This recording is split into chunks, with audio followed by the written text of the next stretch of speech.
looking at the financial center. 2 us, 2 broken windows. Oh God! September 11, 2001 was a day of national tragedy and individual misery for countless people. Multiple criminal acts took place that day, which resulted in a massive increase in defense spending, a costly global war on terrorism, the creation of new federal agencies like the Department of Homeland Security and TSA, and the quick passage of the Patriot Act, which gave law enforcement agencies sweeping search and surveillance powers over U.S. citizens without a warrant. This video was produced in honor of those whose lives were taken and whose loved ones have had to live with the sad devastation of losing friends and family, and to those thousands more who to this day have had the quality of their lives diminished because of the conditions they were subjected to that day as they attempted to rescue those in trouble. And as difficult as it may be for some of you to believe the facts stated in this video, each statement is supported in the source links that are listed in the description below. Please take the time to do your own research and draw your own conclusions. According to the General Accounting Office, over $60 million was allocated to investigate the Whitewater land deal, the Monica Lewinsky scandal, and other issues involving the indiscretions of Bill Clinton. But a mere $15 million was the most officials could muster to investigate the highest profile mass murder on American soil the world has ever seen. On 9/11, after the first plane hit the North Tower of the World Trade Center, people in the South Tower wanted to leave but were advised by Port Authority announcements to stay at their desks. Some of those who tried to leave anyway were turned back by security just before exiting the building. 1,120 people died in that tower. While looking for survivors at Ground Zero, rescue workers and their dogs tirelessly searched through the wreckage for weeks. Every now and then, firefighters would hide in the rubble so the dogs could find, quote, survivors. Constantly finding dead bodies was noticeably leading to high stress in the dogs, and it appeared that they thought they were failing in their mission. Jamaican-American-born artist and sculptor Michael Richards cast his body and depicted it as being pierced by airplanes as a tribute to the Tuskegee Airmen. The planes, he said, represent arrows that were shot at Saint Sebastian, an early Christian martyr. Ironically, Richard died in his studio, which was on the 92nd floor of Tower 1 on September 11th. The Project for the New American Century, or PNAC, formed in 1997, was a neoconservative think tank based in Washington, D.C. that focused on United States foreign policy. PNAC's stated goal was to, quote, promote American global leadership. Of the 25 people who signed PNAC's founding statement of principles, 10 went on to serve in George W. Bush's administration. In September of 2000, exactly 1 year before the 9/11 catastrophe, PNAC launched its most influential publication, a 90-page report entitled Rebuilding America's Defenses, which asserts that the United States should, quote, seek to preserve and extend its position of global leadership by maintaining the preeminence of U.S. military forces. They state that they need to exploit the revolution that is transforming technology and bring it into the military in order to, quote, preserve American military preeminence in the coming decades.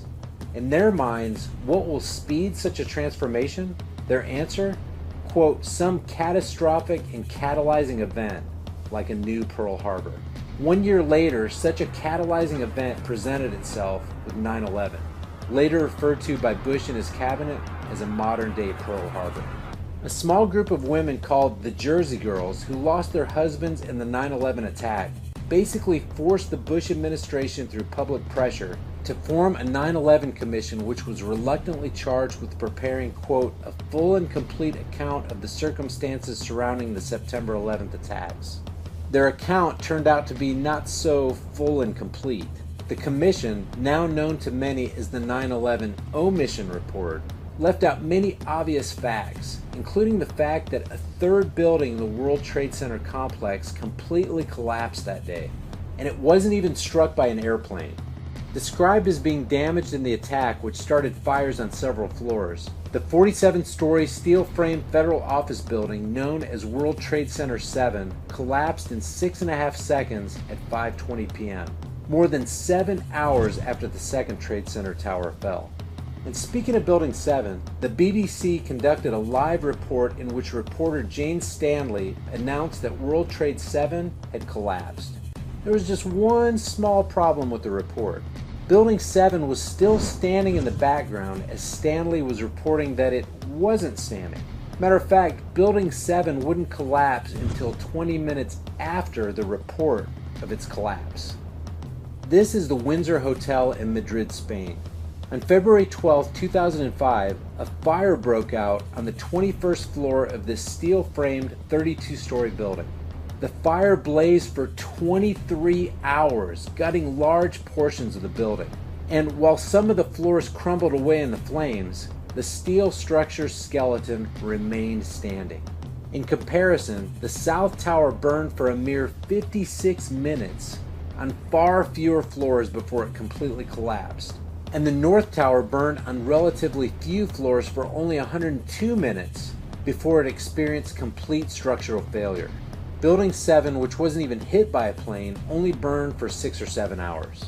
So to recap, the Windsor Hotel burns for 23 hours on many floors and remains standing. World Trades 1 and 2 burn for less than 2 hours and yet experience global symmetric freefall collapse. World Trade 7, by the way, was the largest CIA headquarters outside of Langley, Virginia, and housed offices involved in several large-scale federal investigations into massive stock market and accounting fraud. Building 7 was the first to be cleaned up and the evidence destroyed at Ground Zero. On July 24, 2001, just 49 days before the 9/11 attack, a guy named Larry Silverstein from Silverstein Properties put up $14 million of his own money to secure a $3.1 billion bid and acquired a 99-year lease on the World Trade Center from the Port Authority of New York. Despite not being the owner of the buildings, Larry was the sole beneficiary of the insurance indemnity payments of more than $7 billion for acts of terrorism. After a long legal battle with the insurance companies who covered the policy on the Trade Center complex, the court awarded Silverstein $4.55 billion. The Freedom Tower, also known as One World Trade Center, currently the third tallest man-made structure in the world, is the main building in the new World Trade Center complex. Standing 1,776 feet tall, the skyscraper cost $3.9 billion to construct. Silverstein's insurance settlement contributed $1 billion to the project. The state of New York provided an additional $250 million, and the Port Authority agreed to give $1 billion, which would be obtained through the sale of bonds. The rest, as was suggested, could be collected through increasing New York City tolls. At 9:03 a.m. on September 11, 2001, it's alleged that Flight 175 crashed into the South Tower of the World Trade Center. At 9:06, Chief of Staff Andrew Card informs the president, quote, "A second plane hit the other tower and America is under attack," end quote. At that same time, in other parts of the country, Vice President Dick Cheney, Condoleezza Rice, and several congressional leaders were rushed to secure locations. But not the president. The president's Secret Service detail, whose protocol it is in this situation to see the president as a high-value target with a well-publicized location that must be moved, in unprecedented fashion did nothing to whisk the President of the United States away from that school into a secure location. The official report records that Bush remained at that school for another 20 minutes after learning about the attack on America. Number 1 is coming up. And if you enjoyed this content, click that red subscribe button for more interesting videos. Speaking at a town hall meeting in Orlando, Florida, President Bush was asked by a child how he felt when he heard about the terrorist attack. Bush's response was extremely interesting. Recounting the events of that day from his perspective, he said that he saw the first plane hit the tower on a television that was, quote, obviously on, as he sat outside a classroom at Booker Elementary School in Sarasota, Florida. The problem is that no one could have seen the footage of the first plane hitting the tower since there was no known live coverage of the first plane. There was no live coverage of the event because nobody expected an attack. The footage that was taken allegedly of Flight 11 striking the North Tower was captured by Jules Naudet and his French film crew at 8:46 that morning and would not be released to news outlets until a day after the attacks. The president's incredible statement that he saw the first aerial assault was another important item that was omitted by the 9/11 Commission report.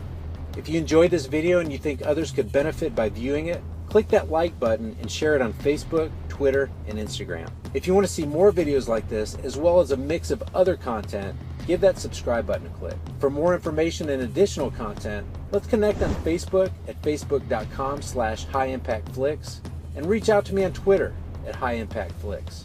Until next time, remember, it's easier to deceive the masses than to convince them that they've been deceived.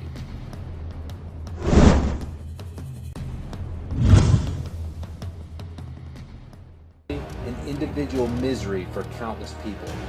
Multiple criminal acts took place that day, which resulted in a massive increase in defense spending, a costly global war on terrorism, the creation of new federal agencies like the Department of Homeland Security and TSA, and the quick passage of the Patriot Act, which gave law enforcement agencies sweeping search and surveillance powers over U.S. citizens without a warrant. This video was produced in honor of those whose lives were taken and whose love. We're looking at the financial center. Three of us, 2 broken windows. Oh, God! September 11, 2001 was a day of national tragedy. Ones have had to live with the sad devastation of losing friends and family. And to those thousands more who to this day have had the quality of their lives diminished because of the conditions they were subjected to that day as they attempted to rescue those in trouble. And as difficult as it may be for some of you to believe the facts stated in this video, each statement is supported in the source links that are listed in the description below. Please take the time to do your own research and draw your own conclusions.